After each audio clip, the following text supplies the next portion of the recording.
τούτο άδικον εστίν.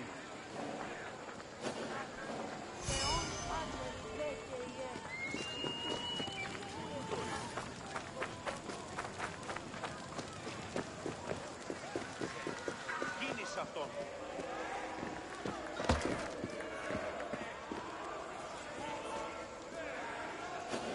Άδικον εστίν.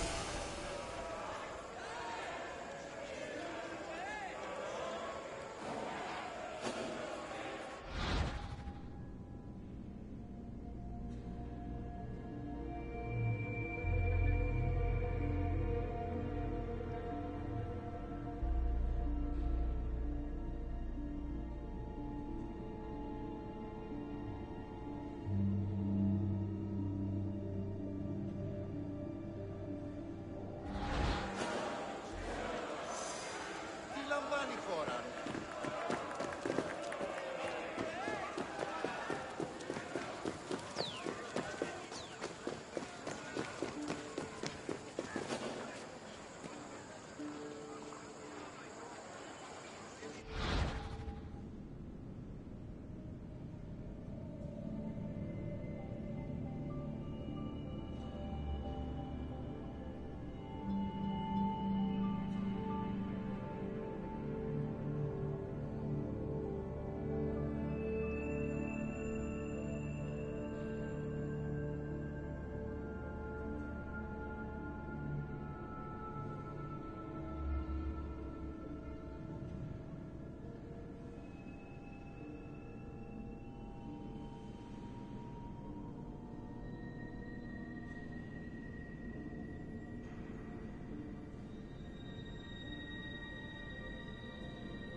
Δεύρον έξω!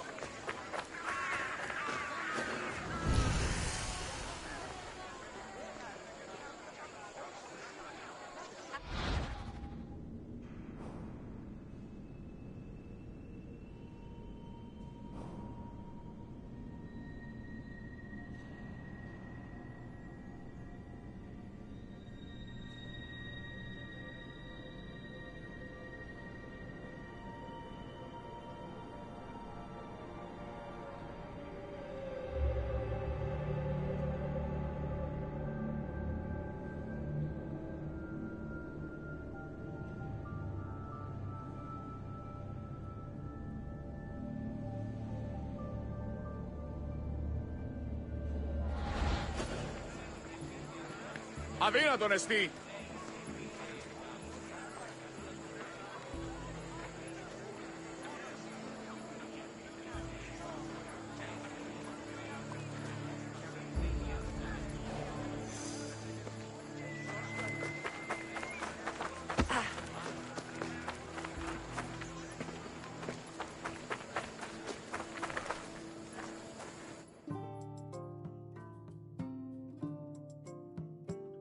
The Agora was the civic center of Athens, but it wasn't only frequented by politicians and city officials.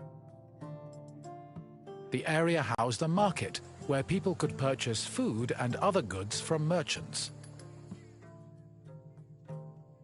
It was also frequented by philosophers, who used the public space to establish schools and pass on their teachings to students. Religion had its place as well. Temples dedicated to Hephaestus and Apollo were located in the Agora, along with the altar of the 12 gods and the monument of the eponymous heroes.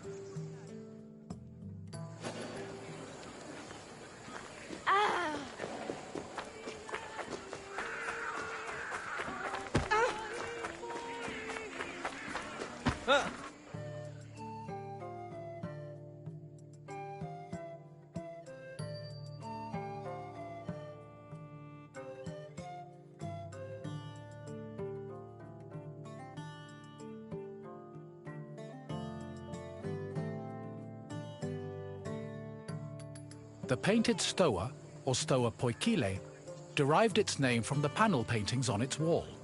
The paintings were created in the 5th century BCE by famous artists like Polygnotus and depicted Greek military victories like the Battle of Marathon. The stoa served as a public meeting place for citizens, but it was especially popular with philosophers, who used the space to pass on their teachings. In 301 BCE, the philosopher Zeno of Kition chose the Stoa Poikile as the location for his school of philosophy, the appropriately dubbed Stoicism.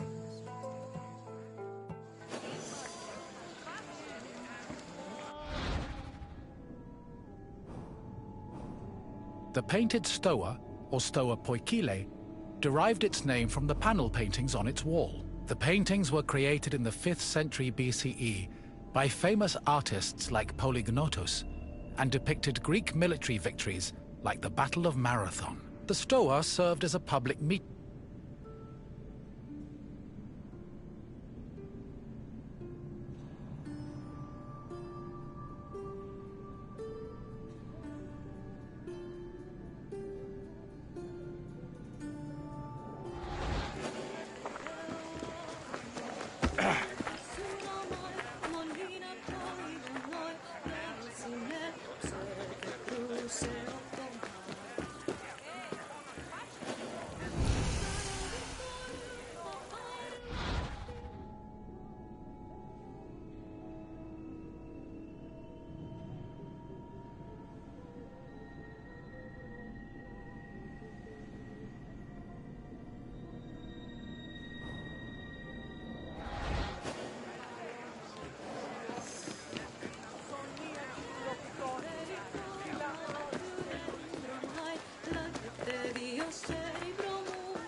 Trade in the Agora was supervised by magistrates. There were 5 agoranomoi who kept order in the market, controlled the quality of goods, and collected market dues. This provided revenue to the city and helped pay the magistrates and those in charge of maintaining order. The market benefited everyone. Customers bought what they needed, merchants made their living, and city officials received the money they needed to keep the wheels of democracy turning.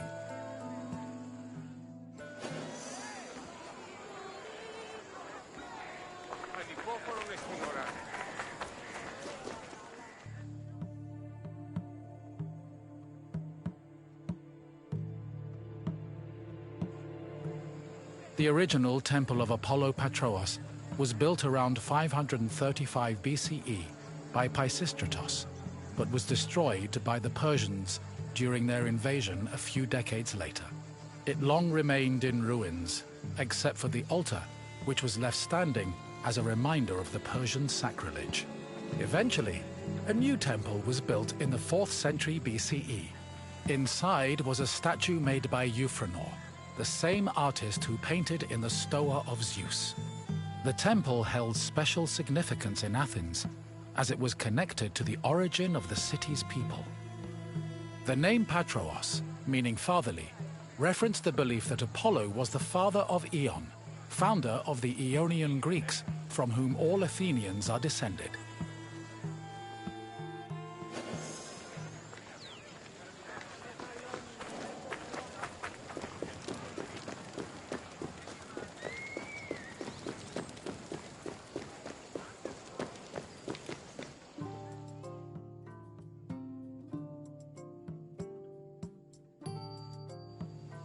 The Temple of Hephaestus overlooks the Agora from the Colonus Agoreus hill. Today it is one of the best preserved temples in Greece, owing to its conversion to a church in the Middle Ages. But while this transformation preserved the structure, it also damaged the surrounding sculptures. The temple was dedicated not only to Hephaestus, the god of metallurgy, but also to Athena Ergane, goddess of arts and crafts. Nearly every part of the Hephaestion was lavishly decorated with depictions of famous mythological events, like the labors of Theseus. The Theseus scenes gave the temple the nickname Thesion, a name that lives on today as a city district in Athens.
The Bouleuterion was another building in the Agora that contributed to the democratic process.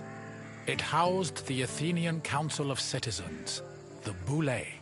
This council of 500 was composed of 50 members from each Greek tribe, all of whom served a one-year term. They were chosen by lot from among citizens over 30. Every month, one group of 50 was chosen to lead the Boulei's executive committee, the Prytaneis. The Prytaneis met every day of the month and called meetings of the full council in the Bouleuterion, where they spent their time discussing bills.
The Prytaneon was one of the most important buildings in the Agora, as it was the headquarters of the Prytaneis.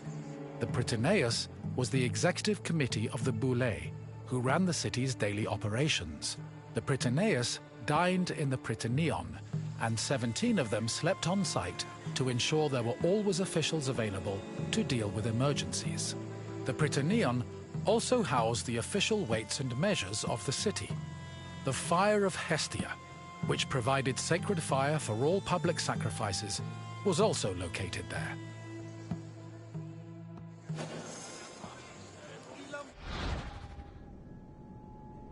The Prytaneon was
They'll carry the weight of Leonidas.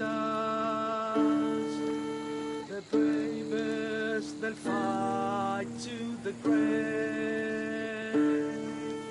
The bravest, they'll fight to the grave.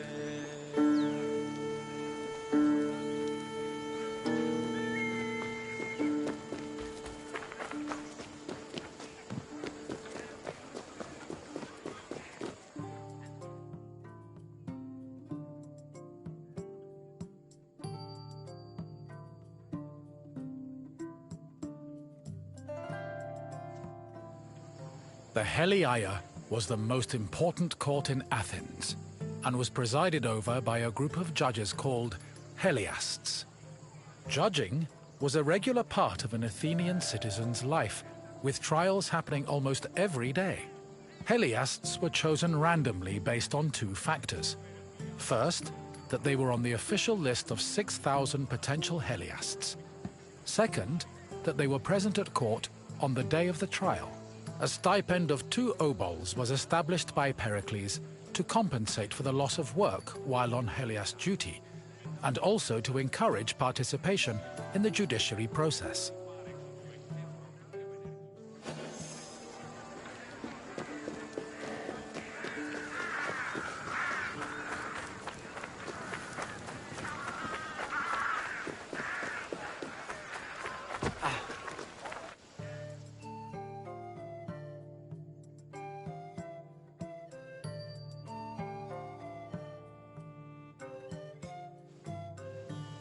In the Agora, an Athenian could buy and sell many different products. The permanent retail market was divided into sections according to the category of merchandise. Merchants and craftsmen who worked in the market could be citizens, foreigners, or even freed slaves. They sold everything from food and clothes to jewelry and slaves. With so much variety, competition was fierce, and that competition helped regulate the market's prices.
The Heliaio wasn't the only court in Athens.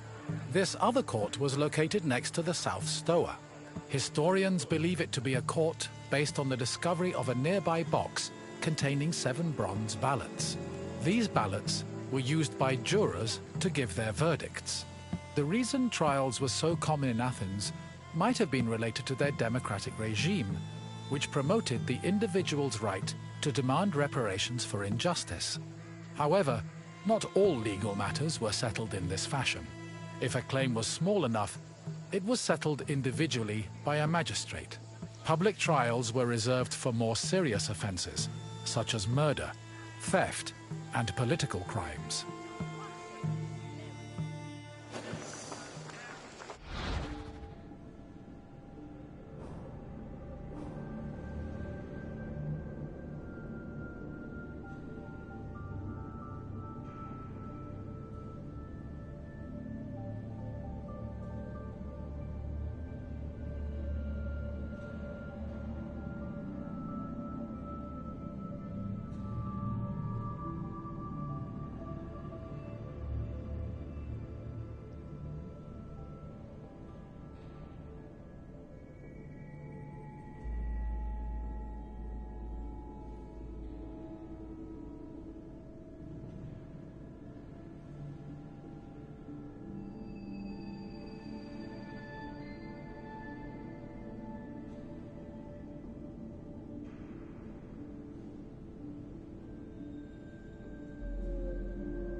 The mint was where the city made its coinage. It is believed that Athens' mint was in the city's agora, as modern excavations have turned up small disc-shaped pieces of metal used to make coins. Much of the silver required for minting coinage came from the Lavrion silver mines.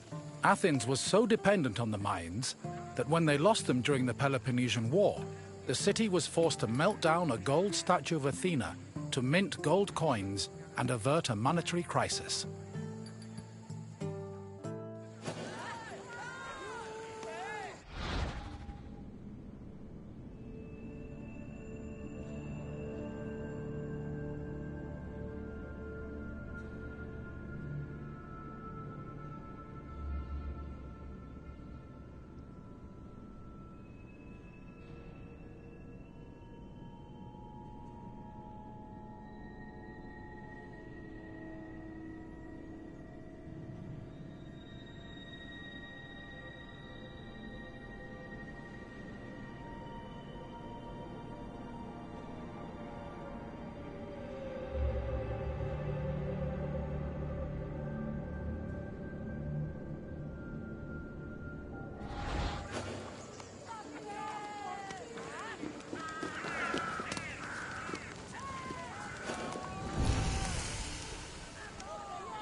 You have now experienced the Agora, following in the footsteps of countless Athenians before you.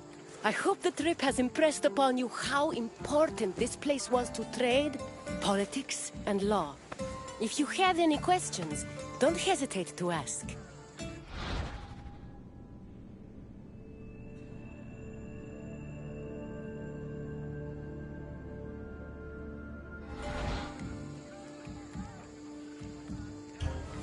Very well.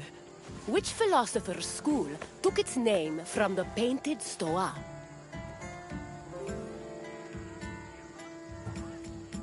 Yes, Zenon taught at the Stoa, and so he and his followers were dubbed Stoics. Time for another question. What other name has the Iphistion gone by?